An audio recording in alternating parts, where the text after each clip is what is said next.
Untuk hampir 3.000 tahun, tabut perjanjian tetap menjadi artefak suci yang hilang paling besar dalam sejarah. Menurut Alkitab, tabut itu menyimpan loh batu berisi 10 perintah Allah dan melambangkan kehadiran Allah sendiri di tengah bangsa Israel. Namun, setelah penghancuran Yerusalem oleh bangsa Babel pada tahun 586 SM, tabut tersebut tampaknya lenyap tanpa meninggalkan jejak. Kini, penemuan arkeologi baru, teknologi pemindaian canggih, prasasti kuno, dan penyelidikan kembali terhadap lokasi-lokasi yang telah lama tersembunyi telah menghidupkan kembali satu pertanyaan luar biasa. Apakah umat manusia akhirnya menemukan petunjuk nyata pertama yang mengarah ke tempat peristirahatan sejati tabut itu? Kisah tabut perjanjian dimulai dengan sebuah misteri yang begitu mendalam sehingga telah memikat raja-raja, para cendekiawan, arkeolog, dan pemburu harta karun selama hampir 3.000 tahun. Ini adalah misteri yang telah bertahan melewati runtuhnya kekaisaran, bangkitnya agama-agama, dan tak terhitung banyaknya ekspedisi arkeologi. Menurut catatan Alkitab kuno, tabut itu jauh lebih dari sekadar artefak suci. Tabut diyakini sebagai simbol fisik dari perjanjian Allah dengan bangsa Israel, sebuah benda yang begitu suci sehingga tidak dapat disentuh tanpa konsekuensi, dan begitu penting sehingga berada tepat di pusat penyembahan bangsa Israel. Namun, meskipun memiliki arti yang tak tertandingi, tibalah suatu saat dalam sejarah ketika tabut itu begitu saja menghilang. Tidak ada catatan yang terkonfirmasi yang menjelaskan kemana perginya, tidak ada saksi yang terverifikasi yang menggambarkan perjalanan terakhirnya, dan tidak ada penggalian arkeologi yang pernah menghasilkan bukti yang tidak terbantahkan mengenai tempat peristirahatan akhirnya. Namun kini, serangkaian penemuan luar biasa telah kembali membangkitkan satu pertanyaan yang menakjubkan. Apakah para arkeolog akhirnya menemukan bukti yang dapat mengarah pada tabut perjanjian yang sesungguhnya? Apa yang dimulai sebagai pencarian sebuah relik yang hilang telah berkembang menjadi salah satu penyelidikan sejarah terbesar yang pernah dilakukan, dan jawabannya mungkin lebih dekat daripada yang pernah dibayangkan siapapun. Untuk memahami mengapa misteri ini terus memikat dunia, kita harus terlebih dahulu kembali lebih dari 3.000 tahun ke masa ketika bangsa Israel mengembara di padang gurun setelah pelarian mereka dari Mesir. Menurut Alkitab Ibrani, Allah memerintahkan Musa untuk membuat sebuah peti suci yang tidak seperti apapun yang pernah dibuat sebelumnya. Dibuat dari kayu akasia dan dilapisi emas murni di bagian dalam maupun luar, tabut itu berukuran sekitar 2,5 hasta panjangnya, 1,5 hasta lebarnya, dan 1,5 hasta tingginya. 4 cincin emas dipasang pada sisi-sisinya agar dapat diangkut menggunakan tongkat pengusung, memastikan bahwa tidak ada tangan manusia yang akan pernah menyentuh benda suci itu secara langsung. Di atas tabut terdapat tutup pendamaian, sebuah tutup emas yang diapit oleh 2 kerup yang sayapnya membentang saling menghadap. Disinilah, menurut kitab suci, kehadiran Allah akan tinggal di tengah umatnya. Di dalam tabut ditempatkan loh batu berisi 10 perintah Allah, dan tradisi-tradisi kemudian menyatakan bahwa tabut itu mungkin juga berisi tongkat Harun dan sebuah buli-buli emas berisi mana. Baik dipandang sebagai sejarah suci maupun tradisi keagamaan, tabut itu melambangkan jauh lebih dari sekadar sebuah wadah. Tabut itu mewujudkan otoritas ilahi, perjanjian, dan identitas. Sepanjang narasi Alkitab, tabut muncul pada momen-momen penting yang membentuk sejarah Israel kuno. Tabut itu dibawa di depan bangsa Israel ketika mereka menyeberangi sungai Yordan menuju tanah perjanjian, dan air sungai dikatakan berhenti mengalir sampai seluruh bangsa itu menyeberang dengan selamat. Selama pengepungan terkenal atas Yerikho, para imam mengelilingi tembok besar kota itu sambil membawa tabut selama 7 hari berturut-turut sebelum tembok-tembok itu runtuh. Tabut menyertai Israel dalam peperangan, melambangkan bukan hanya keyakinan militer, tetapi juga kepercayaan bahwa kuasa ilahi berjalan bersama mereka. Kisah-kisah mengenai tabut menggambarkan kemenangan yang tampaknya mustahil, pertunjukan penghakiman yang dramatis, dan perasaan yang begitu kuat bahwa ini bukanlah benda keagamaan biasa. Baik ditafsirkan secara harfiah maupun simbolis, kisah-kisah ini mengangkat tabut ke status legendaris yang tidak dimiliki artefak lain manapun dalam sejarah Alkitab. Pada akhirnya, tabut menemukan tempat tinggal permanennya di Bait Suci megah yang dibangun oleh Raja Salomo di Yerusalem. Disembunyikan di dalam ruangan terdalam yang dikenal sebagai Ruang Maha Kudus, tabut ditempatkan di balik tirai-tirai berat dan hanya dapat didekati oleh imam besar. Itu pun hanya sekali setiap tahun pada hari pendamaian. Tingkat perlindungan yang luar biasa ini mencerminkan penghormatan yang begitu besar terhadap tabut. Selama beberapa generasi, tabut tetap berada di jantung kehidupan rohani bangsa Israel, melambangkan perjanjian Allah dan menjadi pusat penyembahan. Lalu, hampir tanpa peringatan, jejak sejarahnya menjadi sunyi. Rujukan Alkitab mengenai tabut semakin jarang, dan setelah salah satu peristiwa paling menghancurkan dalam sejarah bangsa Yahudi, tabut itu menghilang sepenuhnya dari catatan. Pada tahun 586 SM, Raja Babel Nebukadnezar II melancarkan serangan yang menghancurkan terhadap Yerusalem. Kota itu jatuh setelah pengepungan yang brutal, Bait Suci Salomo dihancurkan, dan sebagian besar penduduknya dibawa ke pembuangan. Catatan kuno menggambarkan berbagai harta yang dibawa keluar dari bait suci, termasuk emas, perak, dan bejana-bejana suci. Namun, satu benda secara mencolok tidak muncul dalam setiap inventaris Babel yang masih bertahan, tabut perjanjian. Mengingat arti religius dan simbolisnya yang begitu besar, ketiadaan ini telah membingungkan para sejarawan selama berabad-abad. Apakah tabut itu diam-diam dipindahkan sebelum bangsa Babel tiba? Apakah tabut itu disembunyikan di bawah bait suci oleh para imam yang bertekad melindunginya? Apakah tabut itu dihancurkan selama penyerbuan, atau dipindahkan ke suatu tempat yang tetap tersembunyi hingga hari ini? Satu pertanyaan yang belum terjawab itulah yang menjadi dasar dari salah satu misteri arkeologi terbesar dalam sejarah. Selama berabad-abad, tak terhitung banyaknya teori yang muncul untuk menjelaskan hilangnya tabut. Beberapa tradisi kuno mengklaim bahwa para imam yang setia menyembunyikannya di sebuah ruang rahasia di bawah bukit bait suci sebelum Yerusalem jatuh. Yang lain percaya bahwa tabut itu dibawa ke selatan menuju Mesir selama masa-masa kekacauan politik, sementara salah satu tradisi yang paling bertahan bersikeras bahwa pada akhirnya tabut itu sampai di Ethiopia, tempat tabut tersebut masih dijaga dengan penuh kerahasiaan hingga hari ini. Legenda abad pertengahan, naskah-naskah keagamaan, dan tradisi lisan setempat masing-masing menceritakan kisah yang berbeda, seringkali dengan keyakinan yang luar biasa tetapi hanya memiliki sedikit bukti fisik. Setiap generasi telah menambahkan bab-bab baru pada misteri ini, tetapi tidak satupun yang menghasilkan bukti pasti yang dibutuhkan para arkeolog. Bagi para peneliti modern, pencarian tabut bukan sekadar tentang menemukan sebuah relik yang tak ternilai harganya. Ini adalah penyelidikan yang berada di persimpangan antara arkeologi, sejarah, agama, dan sains. Setiap prasasti yang baru ditemukan, setiap ruang bawah tanah yang terkubur di bawah reruntuhan kuno, dan setiap naskah yang terlupakan memiliki potensi untuk mengubah pemahaman kita tentang dunia kuno. Kemajuan terbaru dalam teknologi seperti radar penembus tanah, pemindaian lidar, pencitraan satelit, dan pemetaan 3 dimensi telah memungkinkan para arkeolog memeriksa lokasi-lokasi yang dahulu dianggap tidak dapat dijangkau. Area-area yang tersembunyi di bawah berabad-abad pembangunan atau terkubur di bawah lapisan sejarah kini dapat dipelajari tanpa mengganggu tanahnya, mengungkapkan struktur-struktur yang sebelumnya hanya dapat dibayangkan oleh generasi terdahulu. Meskipun tidak satupun dari penemuan ini telah mengonfirmasi lokasi tabut, penemuan-penemuan tersebut telah mengungkap petunjuk yang memaksa para ahli untuk meninjau kembali teori-teori yang telah lama ditinggalkan dengan sudut pandang baru. Mungkin tantangan terbesar yang dihadapi para peneliti adalah membedakan antara bukti dan harapan. Tabut menempati tempat yang unik dalam budaya global, menginspirasi film, novel, dokumenter, dan spekulasi yang tiada habisnya. Setiap beberapa tahun, judul-judul berita mengumumkan bahwa misteri itu akhirnya telah terpecahkan, hanya untuk kemudian pemeriksaan yang lebih teliti mengungkap klaim yang dilebih-lebihkan atau penemuan yang disalahpahami. Para arkeolog sejati mendekati pertanyaan ini dengan hati-hati, menyadari bahwa klaim luar biasa memerlukan bukti yang luar biasa pula. Mereka tahu bahwa sejarah seringkali jauh lebih rumit daripada legenda, dan bahwa penemuan-penemuan yang paling penting jarang diumumkan dengan kepastian mutlak. Sebaliknya, penemuan itu muncul secara bertahap, satu petunjuk yang diperiksa dengan cermat pada satu waktu. Namun, meskipun berabad-abad pencarian telah gagal, ketertarikan publik tidak pernah memudar. Kemungkinan bahwa tabut itu masih ada di suatu tempat di dunia terus menginspirasi ekspedisi-ekspedisi baru dan penyelidikan-penyelidikan baru. Bagaimana jika penggalian berikutnya menemukan sebuah terowongan yang terlupakan di bawah Yerusalem? Bagaimana jika sebuah prasasti yang selama ini diabaikan akhirnya mengungkap lokasi terakhir tabut yang pernah tercatat? Atau bagaimana jika jawabannya telah disimpan selama berabad-abad di sebuah tempat yang tidak pernah terpikirkan untuk diselidiki? Pertanyaan-pertanyaan ini telah mengubah pencarian tersebut dari sebuah misteri kuno menjadi sebuah penyelidikan yang hidup, penyelidikan yang terus berkembang dengan setiap penemuan arkeologi baru. Dan ketika para peneliti mulai meneliti beberapa bukti paling menarik yang ditemukan dalam beberapa tahun terakhir, misteri ini akan segera memasuki sebuah babak yang tak terduga. Misteri ini semakin mendalam ketika para sejarawan mulai mengajukan sebuah pertanyaan yang tampaknya hampir terlalu jelas. Jika tabut perjanjian adalah benda paling suci di Israel kuno, mengapa benda itu menghilang dari sejarah tanpa satupun penjelasan yang benar-benar jelas? Peradaban kuno mencatat kemenangan militer, inventaris bait suci, harta kerajaan, bahkan transaksi perdagangan biasa dengan ketelitian yang luar biasa. Bangsa Babel, khususnya, dikenal karena mendokumentasikan barang rampasan yang mereka bawa setelah menaklukkan kerajaan-kerajaan asing. Lempengan tanah liat yang ditemukan di seluruh Mesopotamia telah menyimpan daftar barang-barang berharga yang berhasil direbut dari berbagai kampanye militer.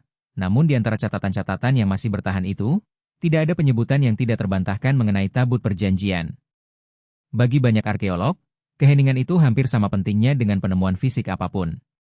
Hal itu menunjukkan bahwa sesuatu yang tidak biasa terjadi sebelum Yerusalem jatuh, sesuatu yang mencegah Tabut menjadi sekadar trofi perang lainnya. Namun, apa sebenarnya yang terjadi tetap menjadi salah satu pertanyaan terbesar dalam sejarah yang belum terjawab. Salah satu kemungkinan berakar pada tahun-tahun terakhir sebelum invasi Babel. Catatan Alkitab menggambarkan sebuah kerajaan yang berada di bawah tekanan politik yang sangat besar, menghadapi invasi berulang kali dan ketidakstabilan internal. Para imam yang melayani di Bait Suci Salomo hampir pasti memahami bahaya yang sedang mendekati Yerusalem. Jika mereka percaya bahwa kota itu akan segera jatuh, melindungi Tabut akan menjadi prioritas tertinggi mereka. Berbeda dengan bejana emas atau benda-benda upacara yang pada akhirnya dapat digantikan, Tabut melambangkan perjanjian antara Allah dan Israel. Kehilangannya ke tangan sebuah kekaisaran asing adalah sesuatu yang tidak terbayangkan. Hal ini membuat banyak cendekiawan percaya bahwa para imam mungkin telah bertindak jauh sebelum para prajurit Babel memasuki kota, dengan diam-diam. Memindahkan Tabut dari Bait Suci dan menyembunyikannya di sebuah lokasi yang hanya diketahui oleh segelintir orang terpilih. Teori ini kembali mendapat perhatian karena adanya rujukan-rujukan menarik yang ditemukan dalam literatur Yahudi kuno. Salah satu teks yang paling sering dibahas adalah Kitab Makabe kedua, yang ditulis berabad-abad setelah kehancuran Bait Suci Salomo. Kitab itu menceritakan kisah Nabi Yeremia yang menerima petunjuk ilahi untuk menyembunyikan Tabut di sebuah gua di sebuah gunung sebelum Yerusalem ditaklukkan. Menurut kisah tersebut, pintu masuk gua itu disamarkan, dan lokasinya akan tetap tidak diketahui sampai saat Allah memilih untuk mengungkapkannya kembali. Para sejarawan memperdebatkan apakah bagian ini melestarikan tradisi sejarah yang autentik atau mencerminkan simbolisme keagamaan yang muncul kemudian, tetapi pengaruhnya sangat besar. Selama berabad-abad, para penjelajah telah mencari gunung, gua, dan lembah-lembah tersembunyi di seluruh wilayah itu, berharap kisah tersebut menyimpan sepotong kebenaran sejarah yang terlupakan. Kemungkinan menarik lainnya berada di bawah salah satu lokasi yang paling diperebutkan di dunia, Bukit Bait Suci di Yerusalem. Saat ini, lokasi tersebut disucikan oleh berbagai agama dan menjadi tempat berdirinya beberapa bangunan keagamaan terpenting di dunia. Karena arti budaya dan politiknya yang sangat besar, penggalian arkeologi di bukit itu sendiri sangat dibatasi.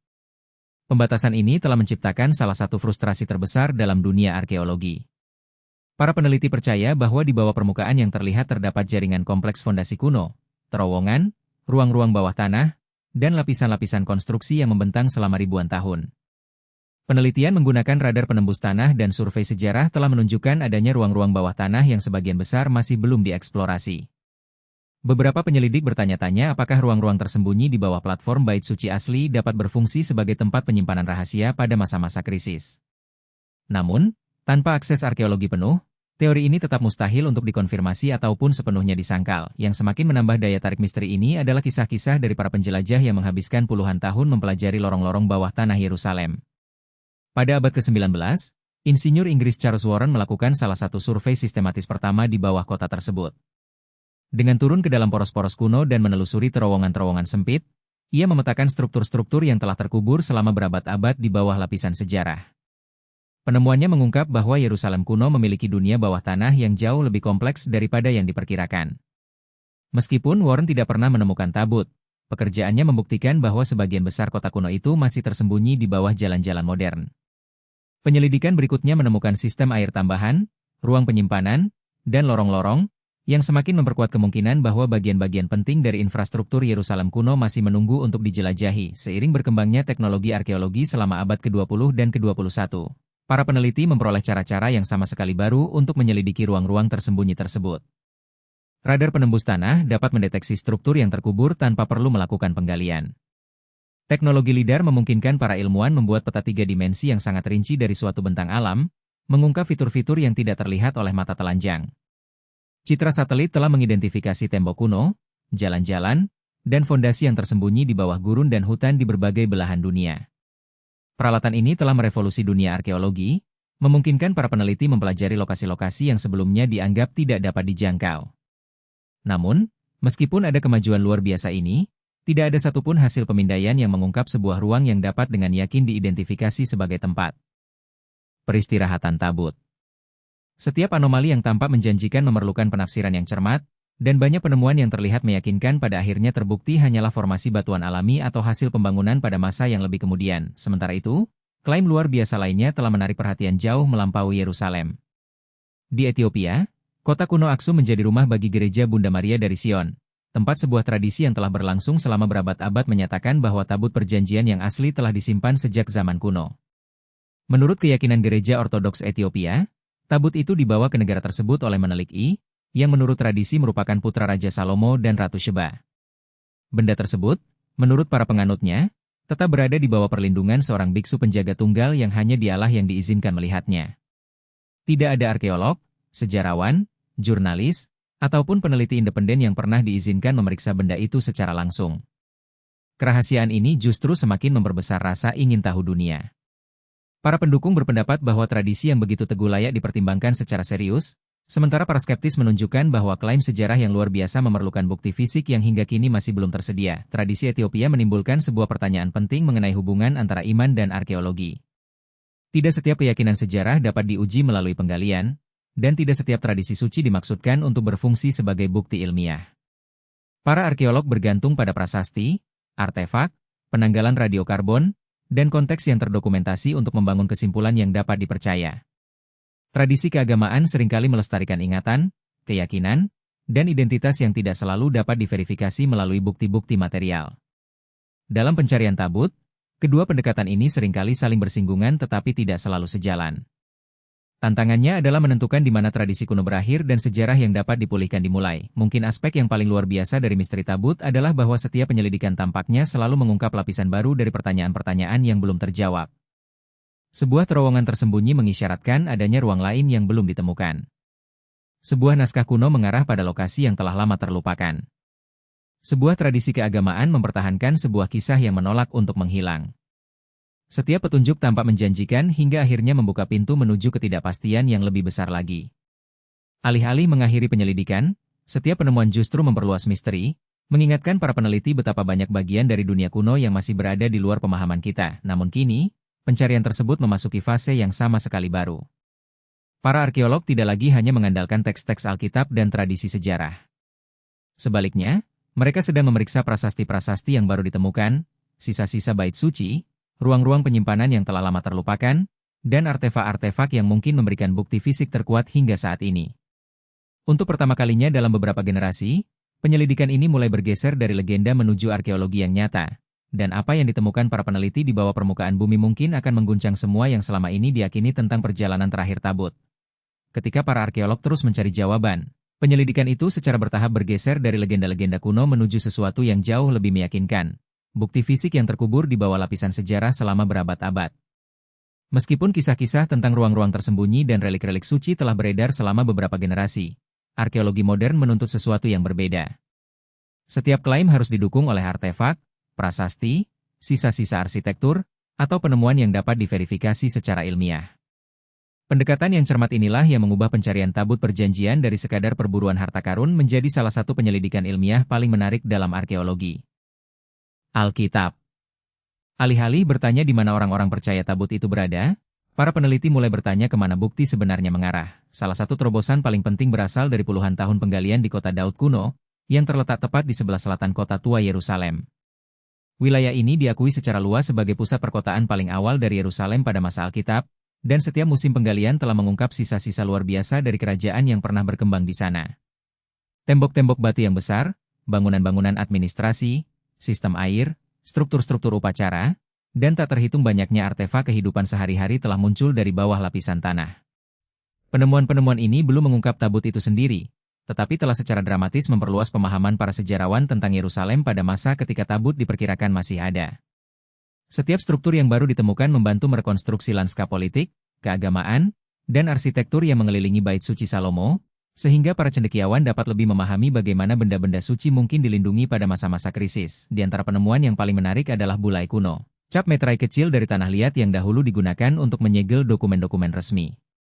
Beberapa di antaranya memuat nama-nama individu yang disebutkan dalam Alkitab Ibrani, menunjukkan bahwa setidaknya sebagian tokoh Alkitab memang hidup pada periode yang digambarkan dalam kitab suci. Meskipun cap-cap ini tidak menyebutkan tabut secara langsung, penemuan tersebut memperkuat keandalan sejarah dari sebagian sistem administrasi Yerusalem. Bagi para arkeolog, penemuan seperti ini sangat berharga karena menghubungkan tradisi tertulis dengan bukti material. Alih-alih memperlakukan narasi Alkitab semata-mata sebagai teks keagamaan, Para peneliti dapat membandingkannya dengan sisa-sisa arkeologi untuk mengidentifikasi titik pertemuan antara sejarah dan kitab suci. Proses yang cermat ini memperkuat keyakinan terhadap beberapa latar sejarah sekaligus menyoroti bagian-bagian di mana bukti masih belum lengkap. Yang tidak kalah penting adalah penemuan-penemuan yang dilakukan di sekitar Bukit Bait Suci itu sendiri. Meskipun penggalian berskala besar di bukit tersebut masih dibatasi oleh alasan politik dan keagamaan, para arkeolog telah mempelajari material yang ditemukan di daerah sekitarnya dan dari tanah yang dipindahkan selama proyek-proyek pembangunan sebelumnya. Ribuan artefak, termasuk pecahan tembikar, batu arsitektur berhias, benda-benda upacara, koin, dan prasasti, telah dianalisis dengan cermat. Sebagian diantaranya berasal dari periode Bait Suci pertama, masa yang secara tradisional dikaitkan dengan Bait Suci Salomo. Penemuan-penemuan ini menegaskan bahwa kawasan tersebut telah berfungsi sebagai pusat keagamaan dan administrasi utama jauh sebelum kehancuran Yerusalem oleh bangsa Babel. Namun, meskipun telah dianalisis selama puluhan tahun, belum ada satupun artefak yang dapat dihubungkan secara langsung dengan tabut perjanjian. Ketiadaan bukti tersebut terus memicu perdebatan alih-alih menyelesaikannya. Teknologi juga mulai mengubah arah penyelidikan dengan cara-cara yang hampir tidak dapat dibayangkan oleh generasi sebelumnya. Radar penembus tanah memungkinkan para peneliti mendeteksi rongga, dinding, dan ruang bawah tanah yang terkubur tanpa mengganggu permukaan tanah di atasnya. Pemindaian laser 3 dimensi menghasilkan model digital yang sangat rinci dari situs-situs kuno, mengungkap fitur-fitur arsitektur yang tidak terlihat selama penggalian biasa. Citra satelit telah mengidentifikasi jalan-jalan yang terlupakan, permukiman yang terkubur, dan fondasi tersembunyi di seluruh Timur Tengah, membantu para arkeolog memahami bagaimana kota-kota kuno ditata. Kecerdasan buatan kini membantu para peneliti dengan menganalisis catatan penggalian, membandingkan prasasti-prasasti, dan mengidentifikasi pola-pola yang mungkin tidak akan pernah disadari sebelumnya.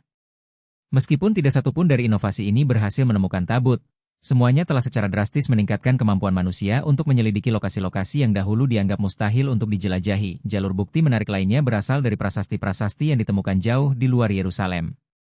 Di seluruh kawasan timur dekat kuno, para arkeolog telah menemukan catatan yang ditinggalkan oleh peradaban-peradaban tetangga, termasuk bangsa Asyur, Mesir, dan Babel. Prasasti-prasasti ini menggambarkan kampanye militer, hubungan diplomatik, dan penaklukan kerajaan-kerajaan yang disebutkan dalam sejarah Alkitab. Beberapa di antaranya memberikan konfirmasi independen mengenai para penguasa dan peristiwa yang sebelumnya tampak hanya dikenal melalui kitab suci. Namun sekali lagi, tabut itu sendiri tetap tidak muncul dalam catatan-catatan tersebut. Bagi banyak sejarawan, keheningan ini sangat mencolok. Jika bangsa Babel benar-benar berhasil merebut salah satu benda paling suci di Israel, mengapa tidak ada catatan yang jelas mengenai kemenangan sebesar itu? Kurangnya bukti telah mendorong sebagian cendekiawan untuk percaya bahwa tabut berhasil dipindahkan sebelum Yerusalem jatuh, sementara yang lain berpendapat bahwa tabut mungkin saja dihancurkan tanpa pernah didokumentasikan secara khusus. Kedua kemungkinan tersebut tetap masuk akal karena catatan arkeologi masih belum lengkap. Penggalian juga telah menemukan bukti yang menunjukkan bahwa Yerusalem kuno memiliki fasilitas penyimpanan yang canggih dan ruang-ruang tersembunyi. Di bawah bangunan-bangunan tempat tinggal dan struktur-struktur publik, para arkeolog menemukan ruangan-ruangan rahasia, waduk bawah tanah, dan terowongan yang dirancang dengan cermat yang mampu melindungi persediaan berharga selama pengepungan yang berkepanjangan. Penemuan-penemuan ini menunjukkan bahwa penduduk Yerusalem memiliki pengetahuan teknik dan pengalaman praktis yang diperlukan untuk menyembunyikan benda-benda penting pada saat bahaya. Meskipun tidak ada ruang tersembunyi yang menghasilkan penemuan tabut, keberadaan sistem bawah tanah ini membuat gagasan tentang penyembunyian yang disengaja menjadi jauh lebih realistis daripada sebelumnya. Alih-alih hanya menjadi hasil legenda, tempat penyimpanan tersembunyi memang merupakan bagian nyata dari perencanaan kota kuno. Namun, setiap penemuan yang menjanjikan juga mengingatkan para peneliti akan keterbatasan terbesar arkeologi. Tidak adanya bukti bukanlah bukti bahwa sesuatu tidak pernah ada. Sebagian besar wilayah Yerusalem kuno masih tidak dapat diakses karena berada di bawah bangunan-bangunan modern, situs-situs keagamaan, dan lingkungan permukiman yang padat. Banyak lokasi yang berpotensi menyimpan peninggalan penting saat ini belum dapat digali. Dalam arkeologi, apa yang belum dieksplorasi seringkali jauh lebih besar daripada apa yang sudah ditemukan. Kenyataan ini mendorong sikap hati-hati sekaligus optimistis. Sebuah artefak yang hilang tidak dapat dinyatakan lenyap selamanya hanya karena belum ditemukan. Sejarah berulang kali membuktikan bahwa penemuan-penemuan paling revolusioner seringkali muncul dari tempat-tempat yang sama sekali tidak diduga untuk diselidiki. Seiring semakin banyak bukti yang terkumpul, para cendekiawan semakin menyadari bahwa hilangnya tabut mungkin melibatkan sesuatu yang jauh lebih besar daripada sekadar satu tempat persembunyian rahasia. Peristiwa itu mungkin merupakan bagian dari sebuah upaya yang direncanakan dengan sangat hati-hati pada salah satu masa paling kelam dalam sejarah Yerusalem. Sebuah rencana yang melibatkan para imam, para pemimpin politik, dan tradisi-tradisi suci yang bertekad mempertahankan benda paling suci milik Israel dengan harga berapapun.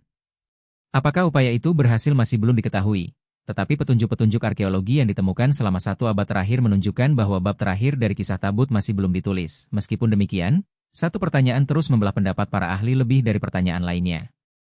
Jika Tabut memang sengaja dipindahkan dari Yerusalem, kemana perginya? Sebagian peneliti tetap yakin bahwa Tabut tidak pernah meninggalkan kota itu, melainkan tersembunyi di bawah lapisan-lapisan batu yang menunggu untuk ditemukan di masa depan. Yang lain berpendapat bahwa perjalanannya membawanya melintasi gurun, kerajaan, dan benua, hingga akhirnya mencapai tempat-tempat yang hanya dipertahankan melalui tradisi kuno. Teori-teori yang saling bersaing ini kemudian menjadi tahap berikutnya dalam penyelidikan, memaksa para arkeolog untuk menimbang keyakinan yang telah bertahan selama berabad-abad dengan standar ketat bukti sejarah. Dan ketika pencarian meluas melampaui Yerusalem, misteri ini akan menjadi semakin luar biasa. Ketika bukti fisik mencapai batasnya, penyelidikan memasuki tahap yang paling kontroversial. Para arkeolog, sejarawan, teolog, dan peneliti semuanya sepakat pada satu fakta. Tabut Perjanjian menghilang dari catatan sejarah. Segala sesuatu setelah titik itu menjadi persoalan teori-teori yang saling bersaing, masing-masing didukung oleh potongan-potongan bukti, tradisi kuno, atau penafsiran sejarah. Beberapa hipotesis memperoleh kredibilitas melalui penemuan arkeologi, sementara yang lain tetap hampir sepenuhnya berakar pada legenda. Tantangannya adalah menentukan teori mana, jika memang ada, yang benar-benar mencerminkan apa yang terjadi setelah Yerusalem jatuh ke tangan bangsa Babel pada tahun 586 SM. Mungkin teori yang paling terkenal menempatkan Tabut tepat di tempat yang diyakini banyak orang sebagai lokasi aslinya, di bawah bukit Bait Suci di Yerusalem. Para pendukung gagasan ini berpendapat bahwa para imam yang melayani di Bait Suci Salomo tidak akan pernah membiarkan benda paling suci milik Israel jatuh ke tangan musuh. Sebaliknya, mereka mengusulkan bahwa Tabut disembunyikan di dalam sebuah ruang yang telah dipersiapkan dengan cermat di bawah kompleks Bait Suci sebelum pasukan Babel berhasil menembus tembok kota. Tulisan-tulisan Yahudi kuno menyebutkan adanya ruang-ruang penyimpanan rahasia yang berkaitan dengan Bait Suci, dan penelitian arkeologi telah mengungkap bahwa kawasan di bawah Yerusalem memiliki jaringan terowongan, waduk bawah tanah, dan ruang-ruang tersembunyi yang sangat rumit. Meskipun tidak satupun dari ruang-ruang tersebut menghasilkan bukti mengenai Tabut, ketidakmungkinan melakukan penggalian secara luas di bawah bukit Bait Suci membuat teori ini tidak dapat dipastikan maupun disangkal. Bagi banyak peneliti, hambatan terbesar bukanlah kurangnya bukti, melainkan mustahilnya menyelidiki secara menyeluruh salah satu lokasi yang paling sensitif secara politik dan keagamaan di dunia. Teori kedua membawa penyelidikan jauh melampaui Yerusalem, menuju dataran tinggi Ethiopia. Menurut tradisi gereja Ortodoks Ethiopia, Tabut Perjanjian telah disimpan selama berabad-abad di dalam gereja Bunda Maria dari Sion di kota Aksum. Kisah ini menelusuri asal-usulnya kepada Menelik I, yang menurut tradisi merupakan putra Raja Salomo dan Ratu Sheba. Menurut kisah tersebut, Tabut dibawa dari Yerusalem ke Ethiopia jauh sebelum penaklukan Babel, sehingga memastikan kelangsungan keberadaannya. Yang membuat klaim ini luar biasa bukan hanya usianya, tetapi juga pengabdian yang tidak tergoyahkan yang mengelilinginya. Benda yang diyakini sebagai Tabut dikatakan dijaga oleh seorang biksu tunggal yang mendedikasikan seluruh hidupnya untuk melindunginya. Tidak seorang pun dari luar diizinkan untuk memeriksanya, memotretnya, ataupun melakukan analisis ilmiah. Ketiadaan verifikasi independen secara menyeluruh ini telah membuat para sejarawan frustrasi selama puluhan tahun. Namun, konsistensi tradisi Ethiopia yang luar biasa terus memikat para cendekiawan, mengingatkan mereka bahwa sejarah lisan terkadang dapat mempertahankan ingatan jauh setelah catatan tertulis menghilang. Kemungkinan lainnya mengarah ke Mesir, sebuah negeri yang memiliki hubungan erat dengan sejarah kuno Israel. Penemuan arkeologi menunjukkan bahwa komunitas Yahudi yang besar pernah tinggal di Mesir pada berbagai periode zaman kuno, terutama di Pulau Elephantine, tempat penggalian menemukan bukti keberadaan sebuah bait suci Yahudi yang berasal dari abad ke-5 SM. Beberapa sejarawan berpendapat bahwa para imam yang melarikan diri dari Yerusalem pada masa pergolakan politik mungkin membawa benda-benda suci ke selatan untuk diamankan. Meskipun tidak ada bukti langsung yang menghubungkan Mesir dengan Tabut itu sendiri, perpindahan manusia, tradisi keagamaan, dan artefak berharga antara kedua wilayah tersebut terdokumentasi dengan baik. Hal inilah yang membuat teori Mesir tetap bertahan. Meskipun puluhan tahun penggalian belum berhasil mengungkap bukti yang meyakinkan, ada pula hipotesis yang lebih tidak konvensional yang mengusulkan bahwa Tabut melakukan perjalanan lebih jauh lagi, mungkin melalui jaringan perdagangan yang membentang hingga ke Arabia atau bahkan lebih jauh. Para pendukung gagasan ini sering mengutip tradisi-tradisi yang tersebar, catatan abad pertengahan, atau artefak-artefak yang belum dapat dijelaskan sebagai bukti tidak langsung. Namun, para arkeolog profesional tetap bersikap hati-hati. Mereka menekankan bahwa perjalanan yang luar biasa memerlukan dokumentasi yang luar biasa pula. Dan hingga saat ini tidak ada catatan arkeologi yang menunjukkan bahwa tabut pernah diangkut melintasi jarak yang begitu luas. Meskipun teori-teori ini mampu membangkitkan imajinasi, pada umumnya teori tersebut tidak memiliki perpaduan antara konteks sejarah dan bukti fisik yang diperlukan untuk memperoleh penerimaan luas di kalangan akademisi. Perdebatan mengenai teori-teori ini menyoroti salah satu tantangan terbesar dalam arkeologi. Sejarah jarang direkonstruksi hanya dari satu penemuan yang dramatis. Sebaliknya, sejarah muncul melalui akumulasi yang cermat dari banyak sekali potongan bukti kecil. Sebuah prasasti mengonfirmasi keberadaan seorang penguasa. Pecahan tembikar menetapkan sebuah penanggalan. Fondasi bangunan yang terlupakan mengungkap bagaimana sebuah kota ditata. Setiap penemuan menambahkan satu bagian lagi pada teka-teki yang sangat besar, tetapi sangat sedikit penemuan yang mampu memberikan gambaran utuh. Dalam kasus tabut, para peneliti memiliki banyak sebagian dari kisahnya, tetapi belum memiliki bagian terakhir yang dapat mengubah spekulasi menjadi kepastian. Menariknya, beberapa cendekiawan berpendapat bahwa tabut mungkin tidak akan pernah ditemukan karena benda itu sudah tidak ada lagi. Mereka menyatakan bahwa tabut mungkin telah dihancurkan selama invasi Babel, dibongkar untuk diambil bahan-bahan berharganya, atau hilang akibat pelapukan alami selama berabad-abad. Meskipun tabut dilapisi emas, bagian intinya dibuat dari kayu akasia, sehingga rentan terhadap kerusakan jika terkena api, kelembapan, atau ditelantarkan dalam waktu yang lama. Penjelasan ini sulit dibuktikan karena kehancuran suatu benda seringkali meninggalkan jejak yang jauh lebih sedikit dibandingkan dengan pelestariannya. Meskipun demikian, banyak sejarawan memandangnya sebagai kemungkinan yang realistis dan layak dipertimbangkan bersama teori-teori lain yang lebih optimistis. Namun, ada pula yang percaya bahwa justru ketiadaan tabut hingga kini adalah alasan mengapa misteri ini tetap bertahan begitu lama. Seandainya tabut ditemukan berabad-abad yang lalu, benda itu mungkin hanya akan menjadi satu lagi artefak museum yang dipelajari di balik kaca. Sebaliknya, kehilangannya telah menginspirasi beberapa generasi penjelajah, mendorong tak terhitung banyaknya ekspedisi arkeologi, dan memacu penyelidikan yang lebih mendalam terhadap sejarah Israel kuno. Seluruh bidang penelitian telah memperoleh manfaat dari pencarian tersebut, menghasilkan penemuan-penemuan yang jauh melampaui tabut itu sendiri. Kota-kota kuno telah digali, prasasti-prasasti yang terlupakan berhasil diuraikan, dan lanskap Alkitab direkonstruksi dengan tingkat detail yang belum pernah terjadi sebelumnya. Dalam banyak hal, pencarian ini telah mengubah pemahaman kita tentang dunia kuno. Terlepas dari apakah tabut itu akhirnya ditemukan atau tidak saat ini, para peneliti berada di sebuah persimpangan yang sangat menarik. Kemajuan dalam ilmu arkeologi terus mengungkap struktur-struktur tersembunyi di bawah kota-kota kuno. Kecerdasan buatan membantu para cendekiawan menganalisis kumpulan data sejarah yang sangat besar, mengidentifikasi hubungan-hubungan yang sebelumnya tidak pernah disadari. Citra satelit beresolusi tinggi dan teknologi pemindaian non-invasif membuka kemungkinan-kemungkinan baru setiap tahunnya. Apa yang tampak mustahil hanya satu generasi yang lalu kini semakin mungkin untuk dicapai. Meskipun belum ada penemuan yang mengonfirmasi lokasi tabut, setiap terobosan teknologi memperluas kemampuan manusia untuk menyelidiki misteri-misteri yang dahulu dianggap berada di luar jangkauan. Setelah berabad-abad spekulasi, satu kebenaran menjadi semakin jelas. Tabut perjanjian lebih dari sekadar sebuah artefak yang hilang. Tabut adalah simbol dari keinginan abadi umat manusia untuk memahami masa lalunya, memisahkan legenda dari sejarah, dan mengungkap kebenaran yang tersembunyi di bawah lapisan-lapisan waktu. Baik disembunyikan di bawah Yerusalem, dipelihara di Ethiopia, hilang untuk selamanya, ataupun menunggu untuk ditemukan di tempat yang sama sekali tidak terduga, kisahnya terus menginspirasi salah satu penyelidikan terbesar yang pernah dilakukan. Bab berikutnya akan membawa perjalanan luar biasa ini menuju kesimpulannya. Dengan menelaah penemuan-penemuan terbaru, apa yang sebenarnya diungkapkan oleh penemuan tersebut, dan apakah dunia benar-benar lebih dekat daripada sebelumnya untuk memecahkan misteri arkeologi terbesar sepanjang masa. Pencarian tabut perjanjian kini telah mencapai titik yang luar biasa dalam sejarahnya.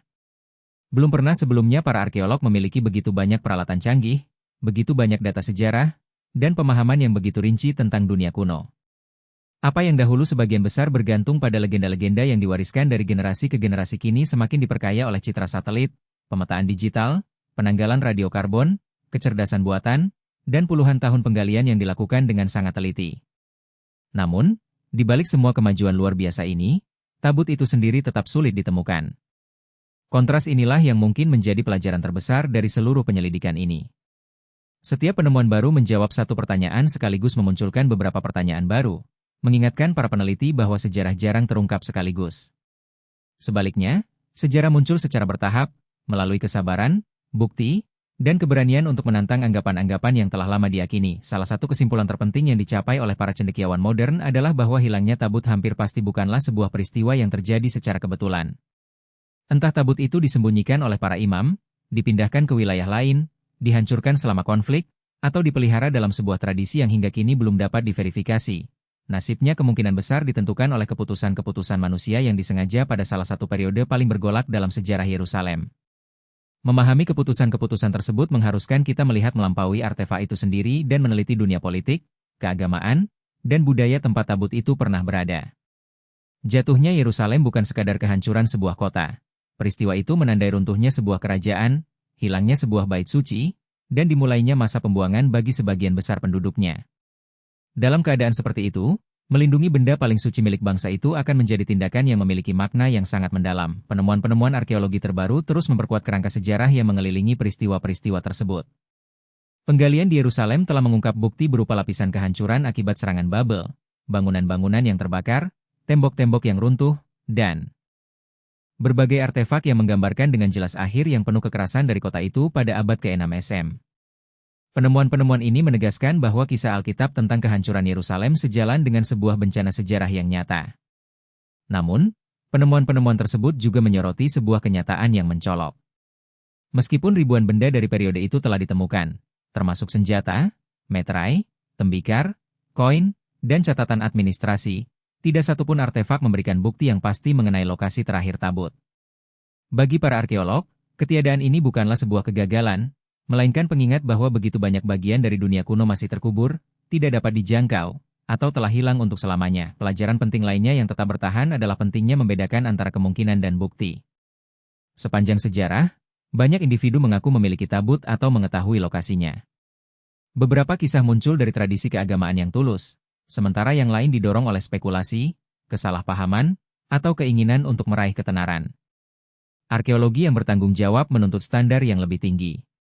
Penemuan-penemuan yang luar biasa harus didukung oleh konteks yang dapat diverifikasi, dokumentasi yang cermat, dan pemeriksaan independen. Pendekatan yang berhati-hati ini mungkin tampak kurang dramatis dibandingkan dengan berita-berita sensasional, tetapi justru inilah yang memungkinkan penemuan sejarah yang sejati bertahan menghadapi ujian waktu. Dalam kasus tabut, bukti yang ada belum mencapai standar tersebut, sehingga misteri ini masih tetap terbuka dan belum terpecahkan. Namun, tidak adanya kepastian tidak mengurangi arti penting tabut. Dalam banyak hal, warisan terbesarnya melampaui pertanyaan tentang di mana benda itu mungkin disembunyikan. Pencarian ini telah mendorong eksplorasi arkeologi di seluruh kawasan timur dekat kuno, memacu pengembangan teknologi baru yang mampu mengungkap peradaban-peradaban yang terkubur, dan menginspirasi beberapa generasi cendekiawan untuk menelaah kembali teks-teks kuno dengan sudut pandang yang baru. Situs-situs yang dahulu dianggap tidak penting justru menghasilkan penemuan luar biasa karena para peneliti sedang mencari petunjuk yang berkaitan dengan tabut. Naskah-naskah yang terlupakan telah diterjemahkan, kota-kota bawah tanah telah dipetakan, dan kronologi sejarah telah disempurnakan. Bahkan tanpa menemukan artefak itu sendiri, penyelidikan ini telah mengubah pemahaman kita tentang sejarah Alkitab dan peradaban-peradaban yang membentuknya. Ada juga alasan yang lebih mendalam mengapa tabut terus memikat jutaan orang di seluruh dunia. Tabut berada di persimpangan antara iman, sejarah, dan rasa ingin tahu manusia. Bagi orang-orang beriman, tabut melambangkan perjanjian yang suci dan kehadiran Allah yang kekal di tengah umatnya. Bagi para sejarawan, tabut adalah salah satu benda yang hilang paling menarik dari zaman kuno. Bagi para arkeolog, tabut merupakan tantangan yang menguji batas-batas penyelidikan ilmiah. Sudut pandang ini tidak selalu sejalan, tetapi bersama-sama menjelaskan mengapa ketertarikan terhadap tabut telah bertahan selama hampir 3 milenium. Sangat sedikit artefak yang memiliki kekuatan untuk menyatukan agama, arkeologi, politik, dan budaya populer dengan cara yang begitu mendalam. Melihat ke masa depan, pencarian ini masih jauh dari selesai. Proyek-proyek penggalian baru terus berlangsung di seluruh Israel dan wilayah-wilayah tetangganya.